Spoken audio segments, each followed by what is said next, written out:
Welcome. I'm Dr. Elena Sherwood. I'm a relationship expert, a relationship coach, and I come on here twice a week to give some free relationship advice. That's what I do. That's what I love to do. Here's our first question. Why is it so hard for me to be in a relationship? This question comes up easily at least once a week. Here's the thing. All of us are afraid of being hurt.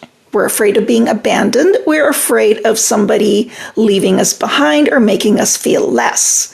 So just so you know, all of us have that fear. The problem comes when you let the fear become your main dish as opposed to a little thing on the side.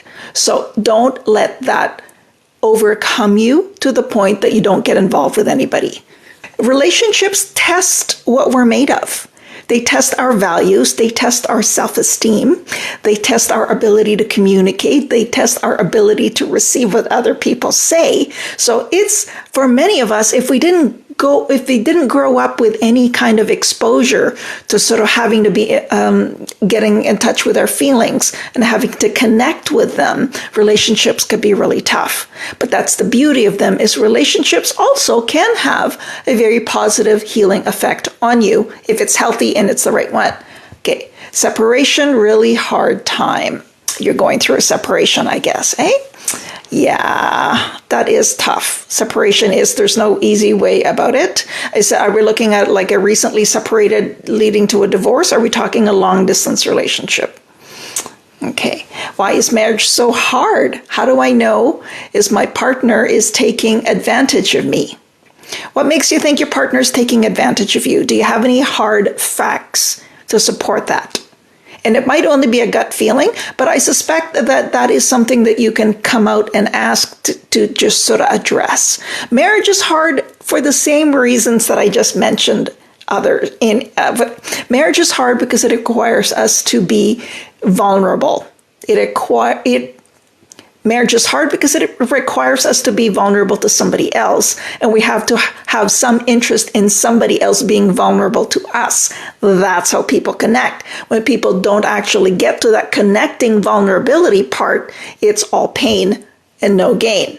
So if you want to get better as a human and for your partner and you to have a thriving relationship, it requires for the walls to come down.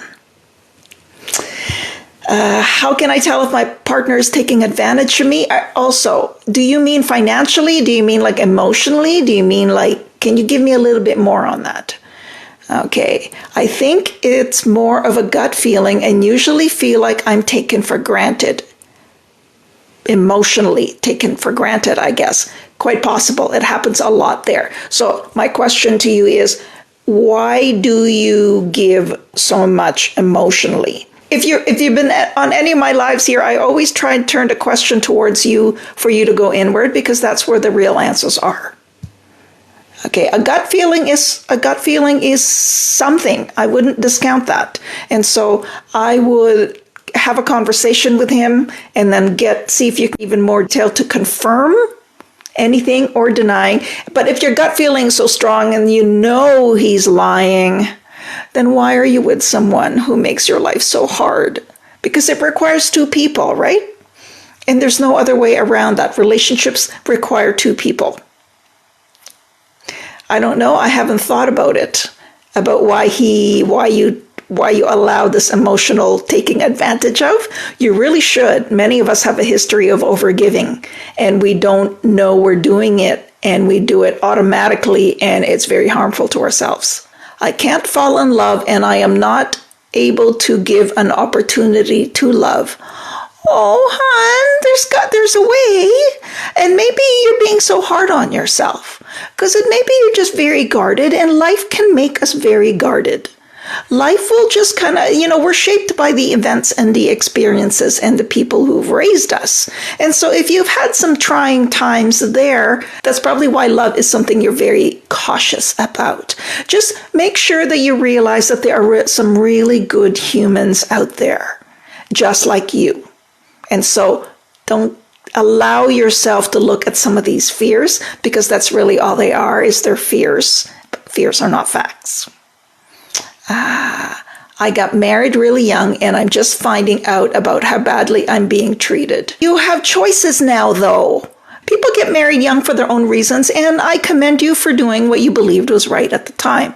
Now is your time to get educated on what's healthy and what isn't, what is within your power, what is within your right, and what is not.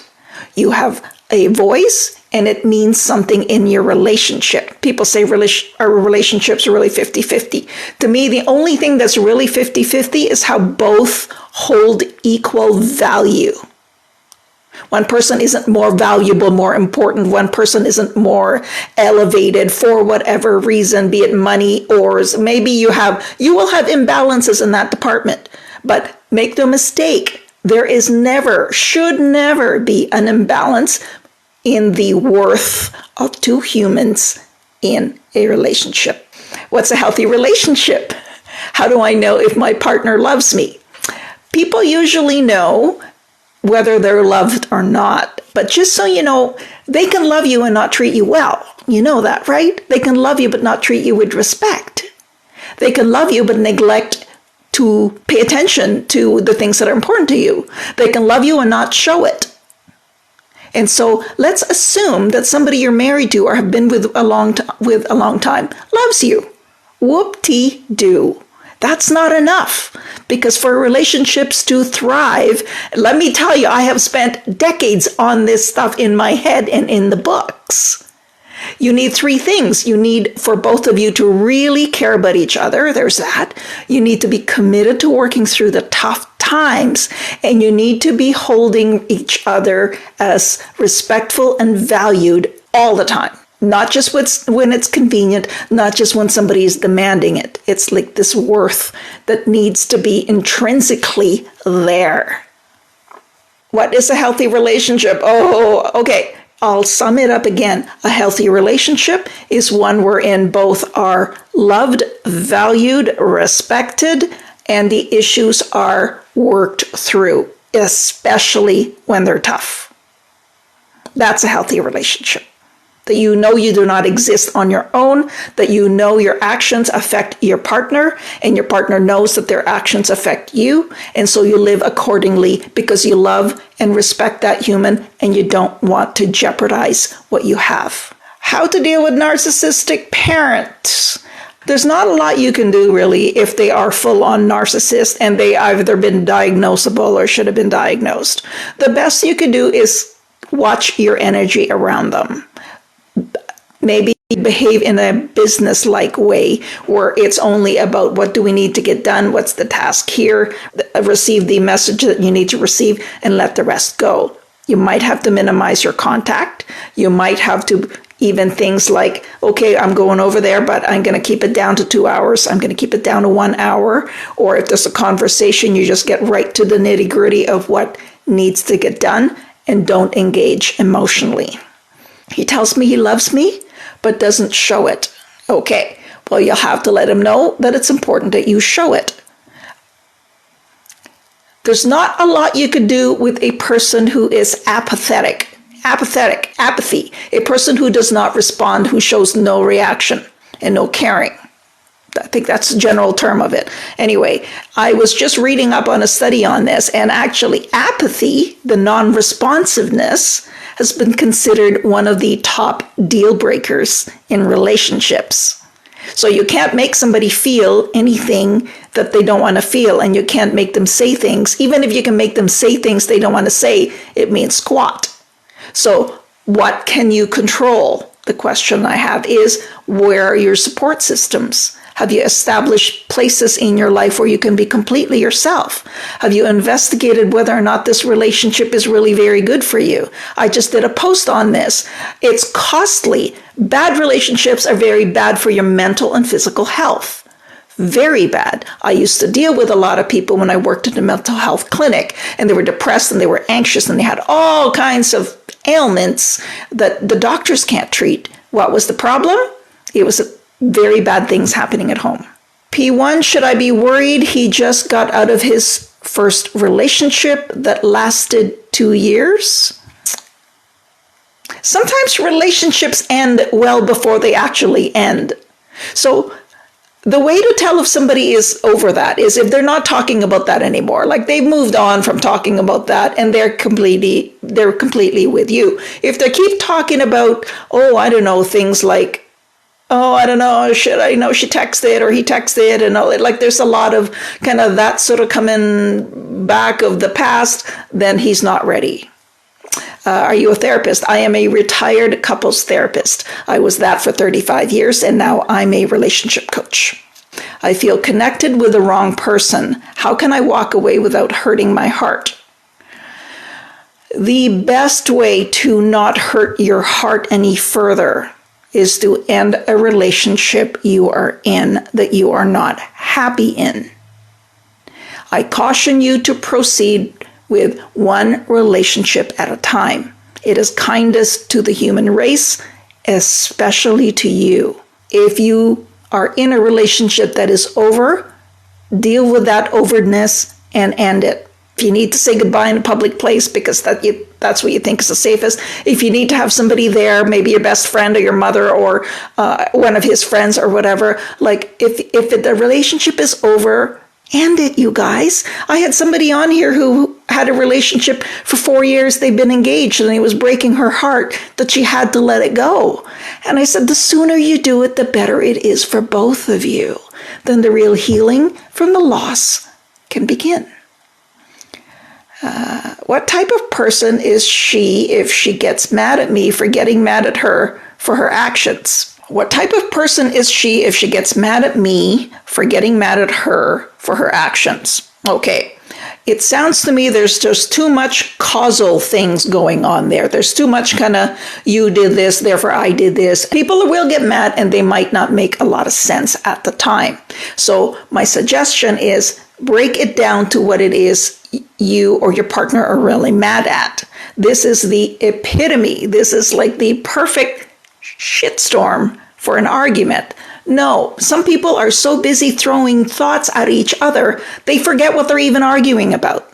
And so people will do things and they're really, that were not smart. And then they'll be mad at somebody who calls them on it. People do that all the time. Sometimes they don't want to accept their mistakes. That's the human race. We don't have to put up with it. We can call them on it and tell them, and they may or may not accept that. But be very careful, because you don't want to be going back and forthing about arguing. You're losing a lot of brain, a lot of time and energy, and it's almost like it chips away at your heart a little bit every time you fight dirty. How can I deal with a partner who always seeks for attention while I don't get any from him? You should discuss this attention issue between the two of you.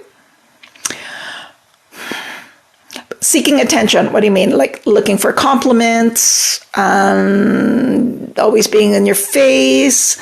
Like, you guys should talk about these things. Guys, talk.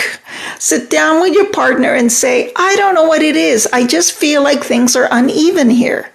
I feel like you make so many demands on me, and I feel like you're also not there for me at the same time.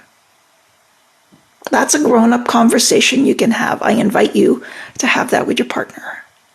I was in an unhealthy relationship with my ex. Yesterday, I came to know they're in a relationship again. Why do I feel so jealous and heartbroken? Does that mean I still love him and feel betrayed? I wouldn't be surprised if there's a part of you that still loves them, and I wouldn't, of course, it would be natural for you to feel betrayed. The part I think that's really hurting your heart is you know that you could have been there for somebody, and that's somebody that you know in your heart somewhere, this could have been something really good, and now I'm not going to have it. And maybe you're thinking, oh, they couldn't be healthy for me, but they're going to be healthy with that other person. What does that say about me? That says absolutely nothing about you, because you don't know how miserable or unhealthy that relationship is now. So, unhealthy relationship